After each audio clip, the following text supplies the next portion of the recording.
I'm Noluthando and this is Beaumovation, where beauty meets motivation. I'm pretty confident after this very first episode, you'll be inspired to pursue your greatness. My guest today for this very first episode of the Beaumovation series is Yola Ndubela. I'm excited because this is a multi-faceted woman. She wears many hats. She's a preacher, she's a public speaker, she's a writer, and she is an expert in her industry.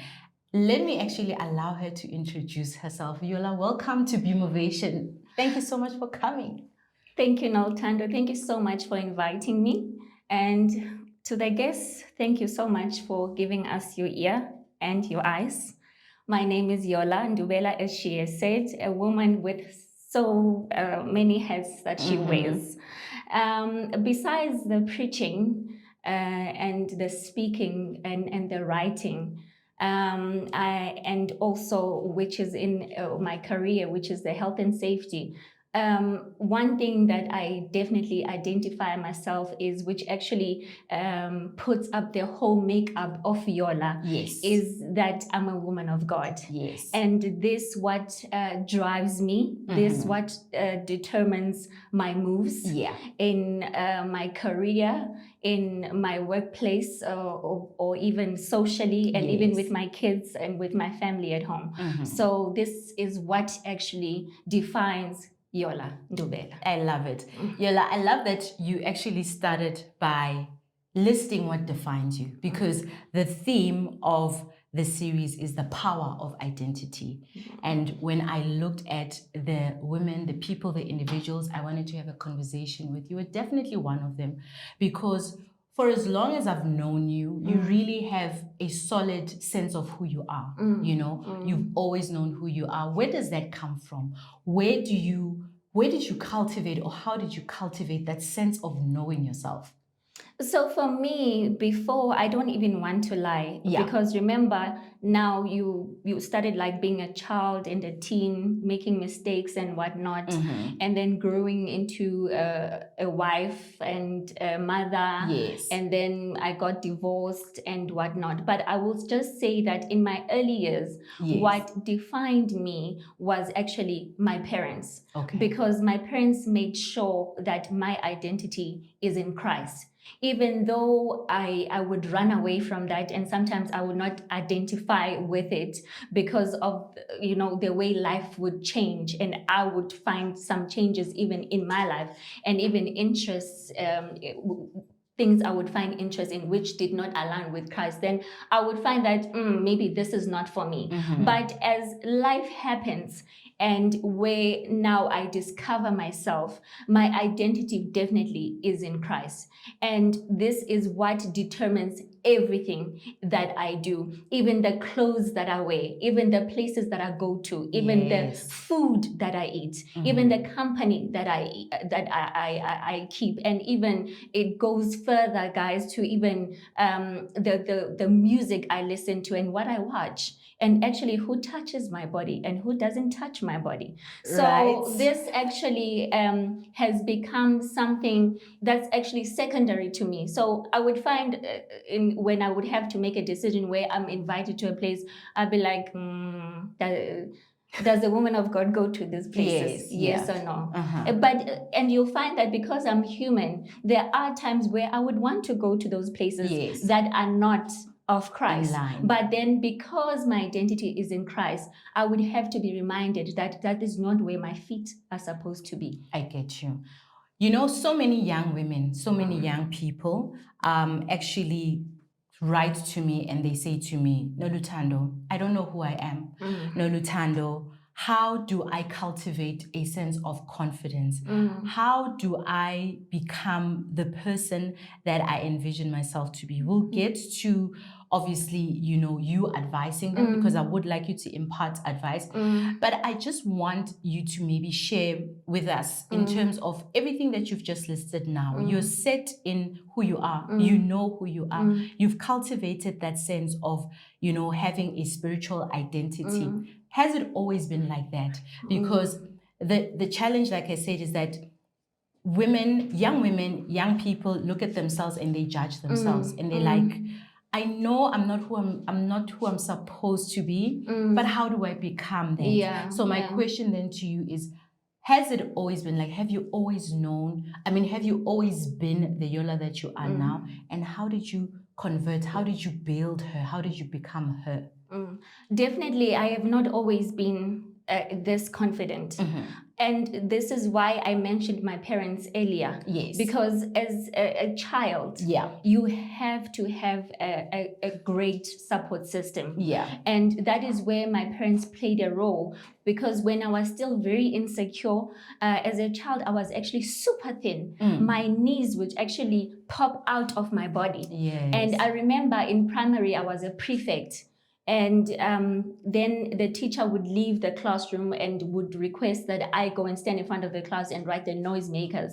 The kids would actually just get up off their desk and go draw a skeleton with knees coming out. So I've not always been this confident in who I am, and definitely in my looks and also in my capabilities. I also remember because I was such a super pretty young lady, and my dad would actually hate when people would say to me that I'm beautiful. And I would ask him, why do you say that? He said, no, because that's not who you are. You are actually more intelligent, more than beautiful. And that is where then this confidence came from. That is why I remember I even said this in his funeral, where I was young and men will come and approach me and say I'm beautiful. I would literally get bored because I'm just like, that's not who I am. Yes, the looks, yes, but just get to know who I am, dude, because I'm more than my looks. I'm such an intelligent woman. My school of thought is to die for. And if you were to get to know me, you will be blown out of your mind. I love that. And you just said something that's very interesting, that your dad was able to teach you how to display your character over your looks, over your beauty. Yes. And the challenge, or let me say the thing that I note with the world today, when you're a woman that is displaying or is declaring their strong characteristics, the world has a problem with that. For example, like you just said, don't tell me about my beauty. I don't want to hear it. I'm intelligent. Let's focus on something that is more metaphysical. Did you experience that a lot, or do you still experience? I still experience it today. Because why? Because people are lazy to want to spend time to get to know us. So they will rather focus on the surface and be like, oh, you're beautiful, whatever. Because to get to know me means that you must spend time with me. And it means that you must actually try to be in alignment with me. And that's not what people want to do. They want to be on the surface because they are trying to move with time to get to the next pretty face. Sure. And that is, you know what, I don't want to go on a rant because we are here to teach and inspire, but I share the exact same sentiments where everyone just seems like, especially when it comes to relationships and dating, it just seems like they want to tell you you're beautiful, take you out, and then boom, boom, things must happen. And you'll be like, can we just get to know each other? I know that you've gone through some things. You've gone through things that, you know, things that were public, things that were not pleasant. And what I'm interested in, to be honest, is how did you move from that place to where you are now? Because things happen in life. Whether it is things that you can control or things that are beyond your control. Whether it is things that you took full part in or things that someone else roped you in. Things happen. And they are unfortunate, they are sad, they are demotivating. The trick is for us to teach ourselves how to move from those things. How did you move from that place? So, you know, I've had this conversation with my mom where I was trying to console her. During one of my worst experiences in 2022, where I say, you know, Mama, those things had to happen to me because, first of all, I was running away from God. And he was just like, I'm going to leave that 99 to go look for you while I was running away from him. So he had to allow those things to happen, not to punish me, but to build me. And in the lowest of my life, in the ditch, in the pits, I found God there. While everybody left, while I lost everything, and I found him there. I remember having a vision while I was going through that thing where I was in a huge, I will say what is a venue. Yes. But I was a public speaker, I was talking, and it had such a huge audience. I remember I was so upset with God. I said, why would you show me such a thing? Which people, which audience would listen to me while I'm in this mess? You understand? But God uses our mess to actually teach and to actually show people that He is a God of second chances and He is a lifter of men. So I would say that how I got over it, because also the support the system is quite very important, where you must surround yourself with people that actually do love you. And I will say also counseling. And the third one then obviously being God, because some other things that happen to us, we really cannot explain them, and we cannot even explain how we overcame them, because there is just this supernatural blessing and mercy that happens to you. Because everything that I've gone through, other people, they actually kill themselves. And you've seen this even on social media. People will kill themselves, people will self-destruct, people will actually go to mental hospitals. But that did not happen to me. I'm still here, I'm still fabulous, I'm still blessed, I'm still beautiful, and I'm still sexy. And still rocking. I love that. I love that, because to your point, not everyone can come back from a setback. Not everyone can come back healthy from a setback.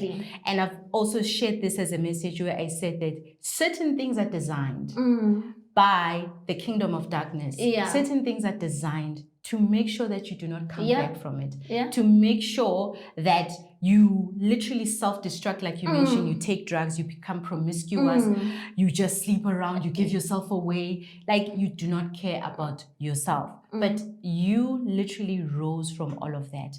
Now, what I want to know from you, Yola, because from time to time we speak about conquering, we speak about victory, but we don't really share the formula, and it may not even be a formula, right?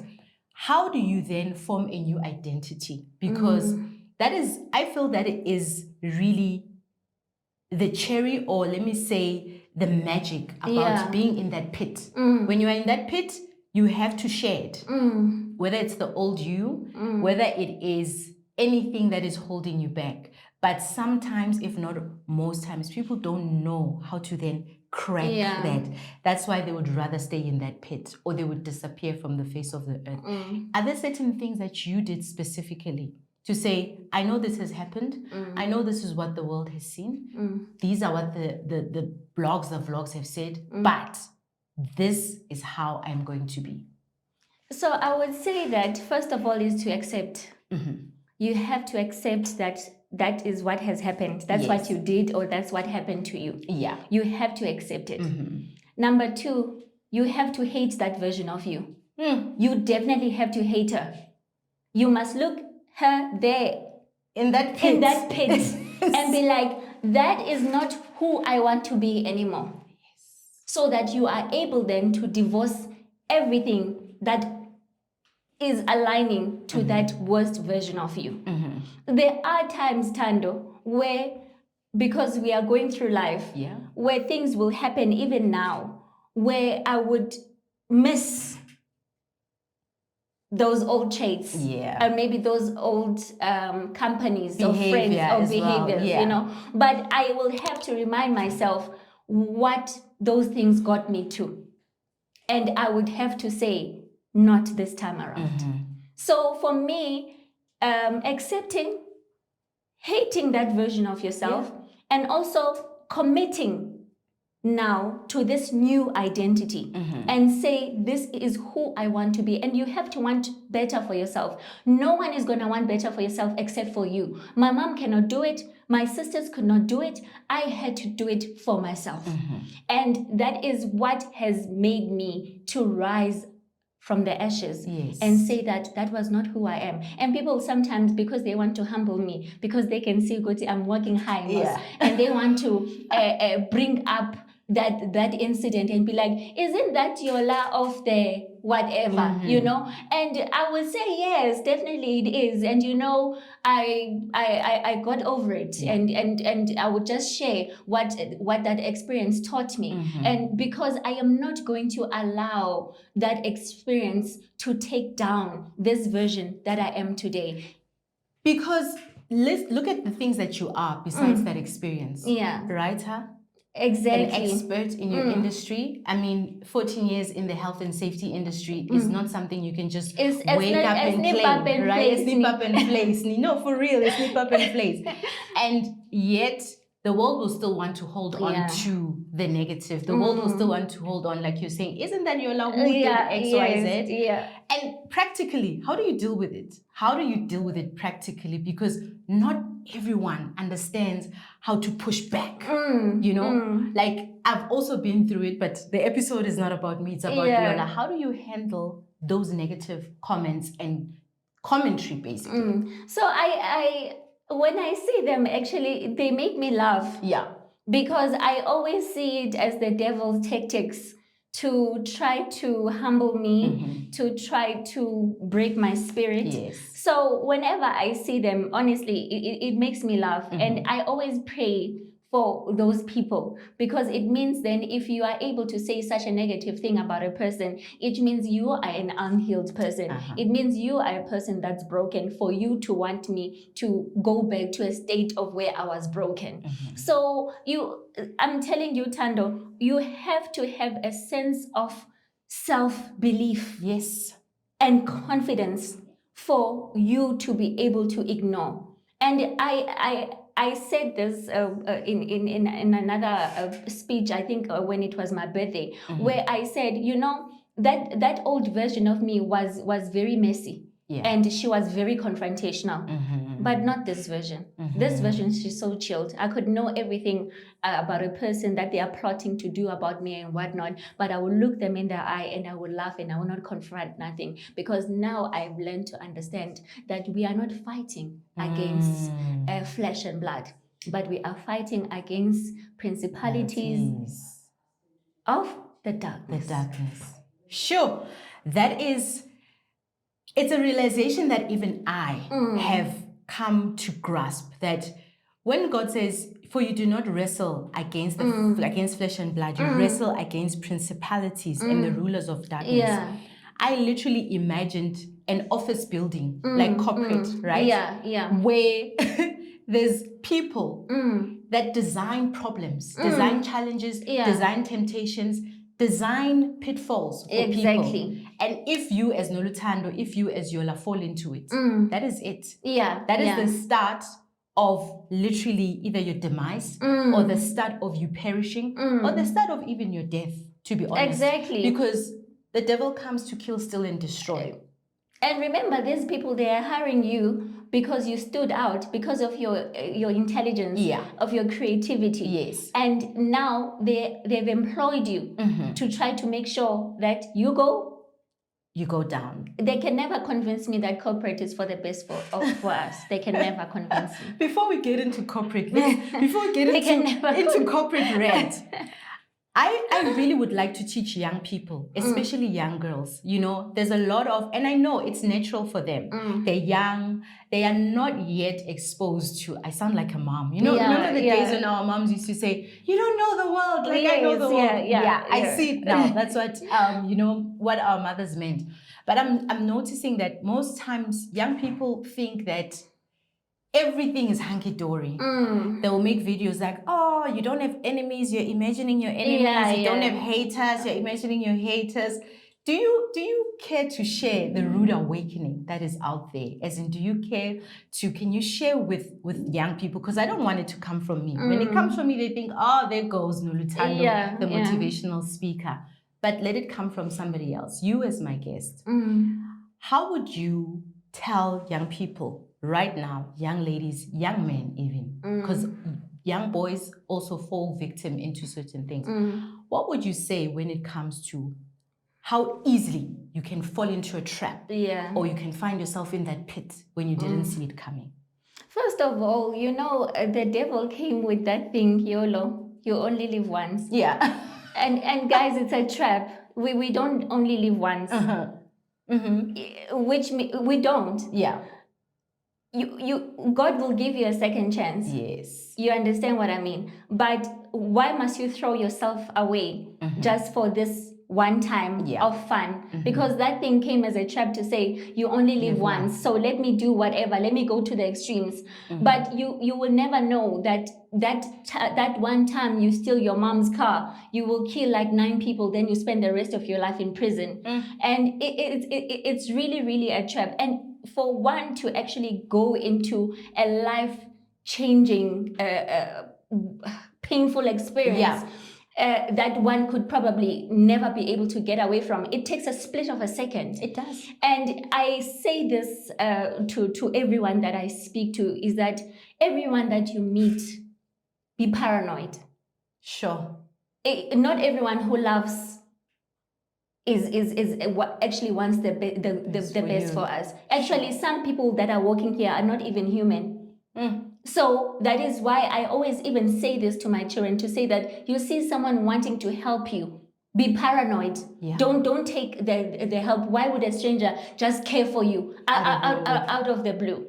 So young people, I know that because they haven't experienced these challenges and these I would say what disasters. Yes. Betrayals as well. Betrayals. They think that life is just a flow of happiness and fun, and YOLO. So for me, I would just say that life is really not about that. You have to be super paranoid and put yourself first, your safety, in terms of who's giving you the drink, where are you going, who's giving you the ride, who's sending you money. Because right now the people that go around giving people money, it's not for the beneficial of those individuals, it's for themselves. Right? And our young people want to be the statistics. We are telling you now, as your big sisters, some of you as your mothers, to say, be paranoid. I love that. Whoever you meet, be paranoid. Let's get into a very interesting part of our lives, because I think we are the same age group, right? And which is the whole notion of, as women get older, they lose value. As women get older, their chances of either marriage, their chances and everything become slim. I have my own views, but I'm not going to share them. What are your views on that as a seasoning woman?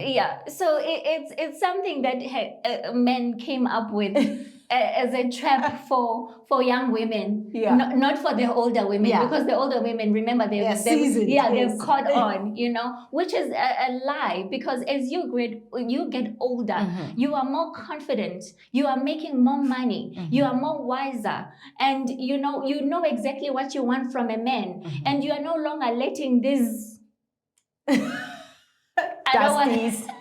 Dusties coming in to lie on you, or to get you cheaply. And when I say cheaply, I don't mean money, So that is a trap that men came up with. And they know that they have to convince the younger women now to say that,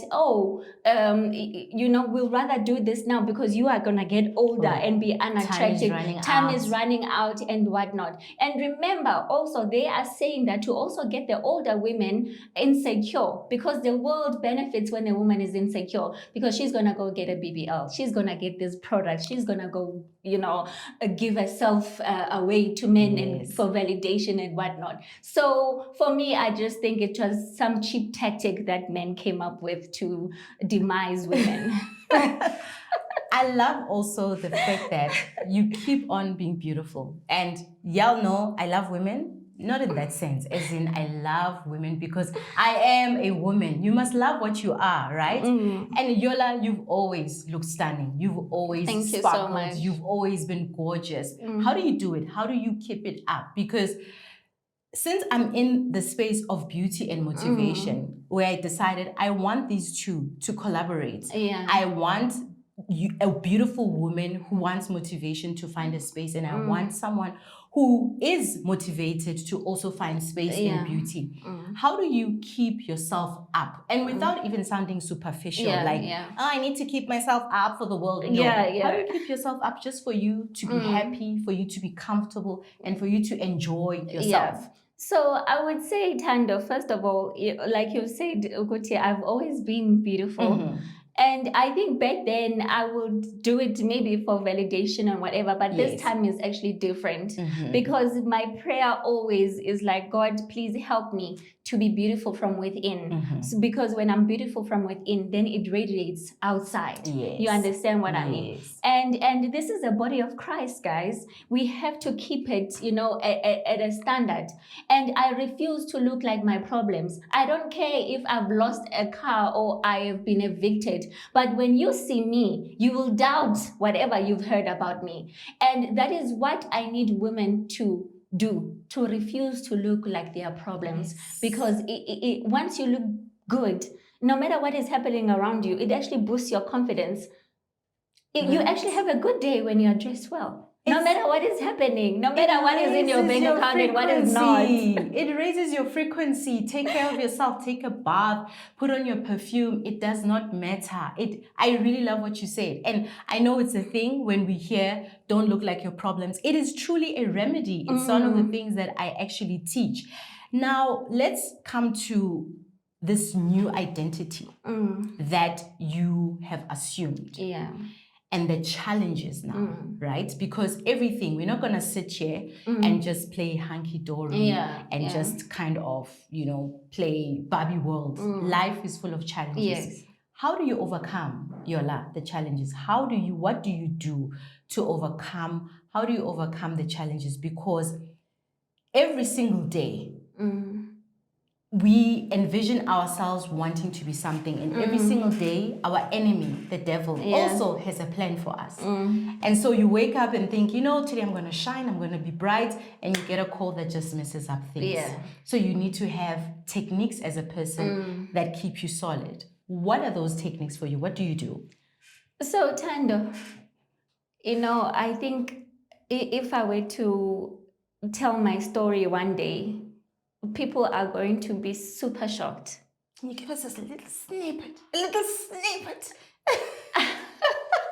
I know I'm putting you on the spot. A little snippet. For example, in 2022, yes, I was working for this other organization, right? And then even got a promotion. Yes. And even got a bonus. Yes. Same year. I think I started working there when? 2021? No, 2022. Yes. 2023, I got a bonus, and I got a promotion. Then a few months down the line, I had a misunderstanding with my boss, and this was just merely because I was booked off. I was in hospital. I was in hospital, but I still said to them they can bring my laptop, bring whatever that I can work, because I knew that the department will fall apart without my involvement during that time, and it was a very critical time. And remember, health and safety, it could shut down the whole organization. And then a week later, my daughter was admitted in hospital, and she had to go in for a procedure. And then I said, I cannot do it, guys. Please, I'm booked off, and because of this thing, and then I cannot work. Yes. Please find an alternative or just halt till I'm back. That's where things started to turn out for me. And then they offered me, when I came back, they offered me a handshake. Sure. Parting ways agreement, whatever it is. Out of the blue. Out of the blue. So remember, I just got a promotion. I just got a bonus. Isn't that the devil trying to contend with me? Yeah, of course. So I remember that day, even my family did not know. I was in disbelief. But I remember sobbing because I was like, Lord, how will I survive? Yes. Number two, you knew I love this job. I love my work. I love my colleagues. I even love my boss because she was like a sister to me. Why are you allowing this, to happen to me? I remember God reminding me and saying, you do not live by bread alone. You do not live by bread alone. Just because you don't have a source of income, it does not mean that you are not going to live. And not one day since then have I was homeless or could not pay for my place, or not once I could not pay for my children's school fees. Sure. And I did not lose nothing. So there is no other recipe I would give people to come out of the gutter except for God, guys. No other recipe. There's no other recipe. You can go everywhere and look for it because He gives you peace that surpasses all understanding. Peace that surpasses. And when you are dealing with God, you have to allow Him and be helpless, because He says when we are weak, He is strong. I remember I was hopeless, I was weak, but He gave me another reason to continue. And I did not stop working. I did not feel like I'm not good at my job, because that's not the reason why I lost the job. It was not because I was not good at my job. It was just the devil trying to contend with my career, contend with my greatness, contend with my confidence. And God came through. And God came through. I love the fact that you said that you have to allow Him. What do you think, as Yola, God wanted to teach you out of the many ups and downs of your life rather? What do you think God wanted to teach you? What are the lessons that you look back and you think, I see what you were teaching me here? Yeah. So I think God was like, because I'm a beautiful woman, Noluthando. Of course. I can attract so many things, just by rocking up at a place and just sitting down. But I think God had to teach me during all those lessons that I only have to rely on Him. And all the other help that I think I have can be gone. In a second. In a split of a second.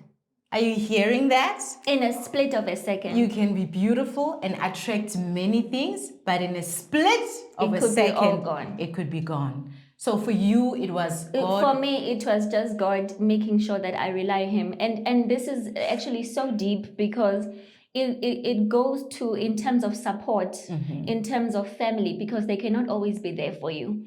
It goes in terms of jobs. Yes. And you lose a job.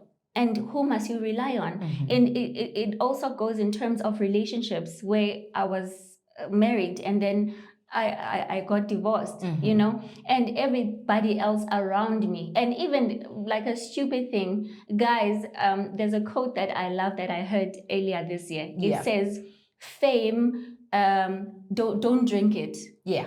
Treat it like a perfume. Just wear it or smell it. Yeah. So even the social media buzz and the likes and whatever, the same people that praise you today are the same people that will curse you, that will say all the negative things and laugh. So all these things, God has taught me to just see them as temporary stuff. But He is the one who's my source. He is the one who's my source.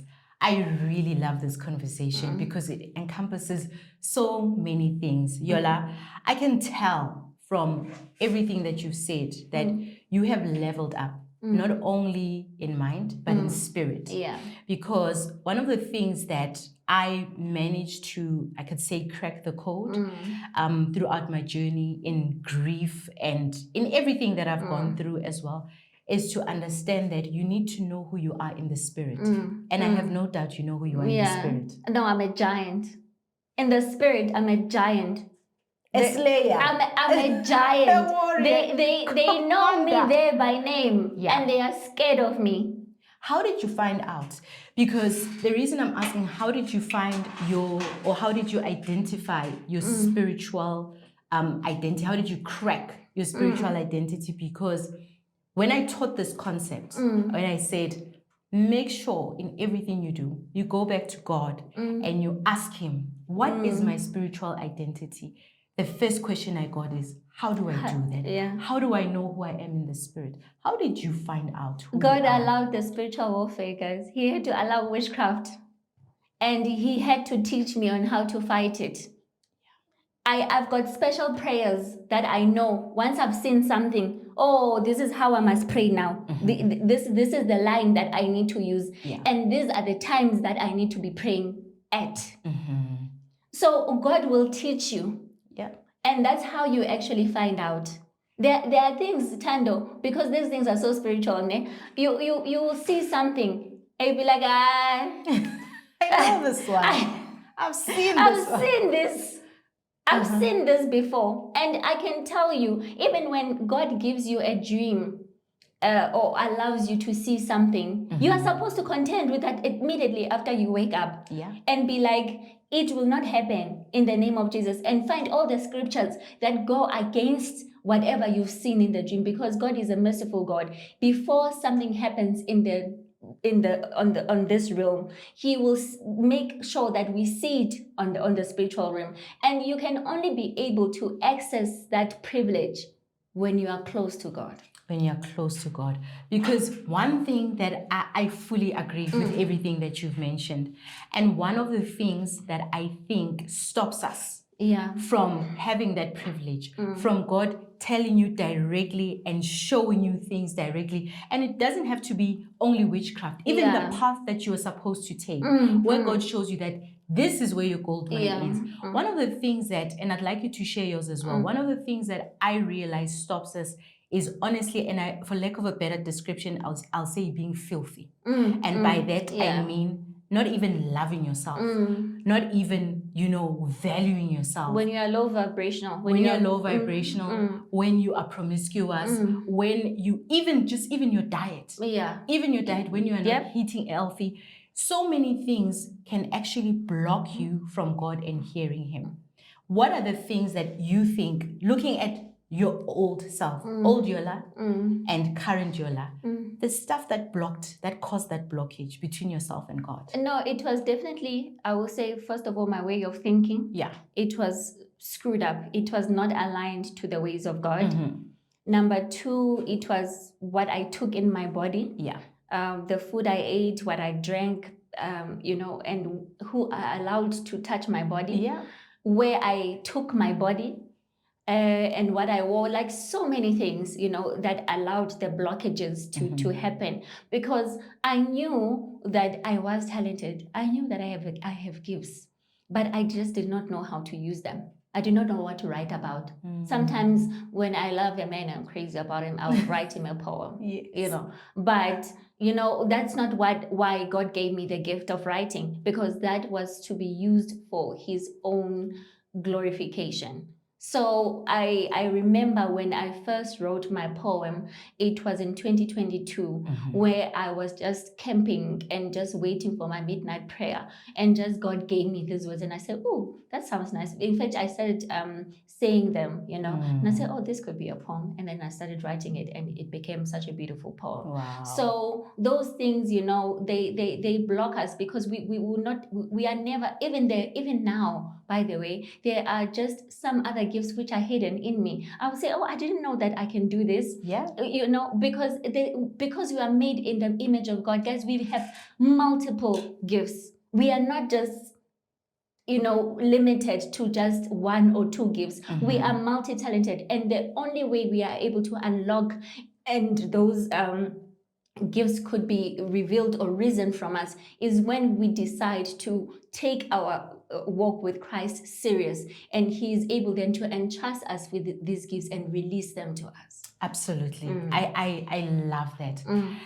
Yola, I cannot even believe time has flown by so quickly, because this is what happens when you have wholesome conversations. They can be healing, they can be empowering.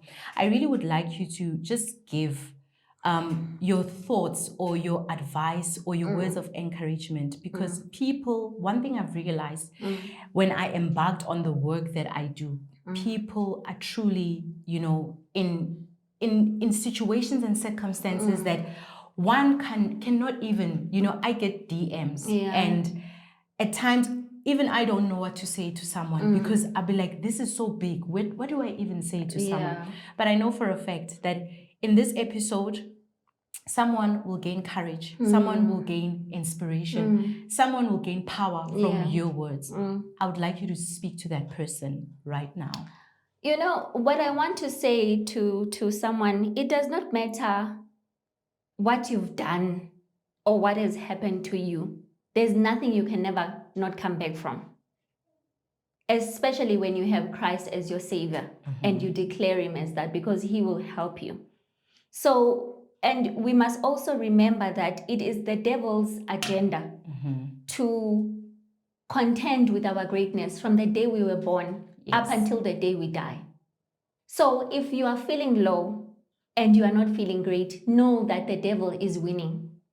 And you have to believe that you are greater. We are all made in the image of God. And God does not make mistakes, and God does not make mediocrity. So you are not mediocrity. So don't treat yourself like one. You heard it from our very first guest of the very first series of Bumovation. We touched on so many things. Yola, I've no doubt that you definitely have risen as a phoenix, right? Risen from the ashes. And that is what I love with God. He literally takes all of that pain, all the things that were supposed to bury you, and with him, you actually rise, becoming a greater and better version of yourself. So now, as you know that this podcast is a mix of beauty and motivation. We are done with the motivation part. I'm now going to present you with our thank you gift, which is the beauty part. All right. So moving right into the beauty section of the podcast, I'd love to present you with a gift from one of our partners. This is Nala Sleepwear. They are a Luxe. They produce Luxe sleepwear because when you go to sleep, it should be the same as when you are out during the day, right? Definitely. You must go to sleep looking peaceful, looking nice, feeling looking great. like royalty. Exactly. So they asked me to present the set to you for you to enjoy and sleep like a princess. This is Nala Sleepwear, and you can find them on all social media platforms. All right. I hope Thank you you enjoy so them. much. I hope Thank you enjoy this gift. Where can people find you? Those that want to connect with you? Okay, those that want to connect with me on Instagram, I'm at Yola Ndubela. Yes. And on TikTok, I'm at Yola Maod. Yes. Okay. The reason why I'm between those two surnames is because of my divorce. So my other documents are still saying Ndubela, others are still saying Maod. It's South Africa. Life goes on, right? And life goes on. I'm still me though. And still rocking. I'm still me. Exactly. Yes. Thank you, Yola. It was truly amazing to have you here in studio on the podcast. It was truly amazing to sit with someone that shares so many insights. We have so many insights in common, especially where spirituality is concerned. I really hope that our guests really enjoyed this conversation and they found pearls of wisdom and they found encouragement. This is Bumovation. Please do subscribe to this channel because this is where motivation and beauty collide. Peace out.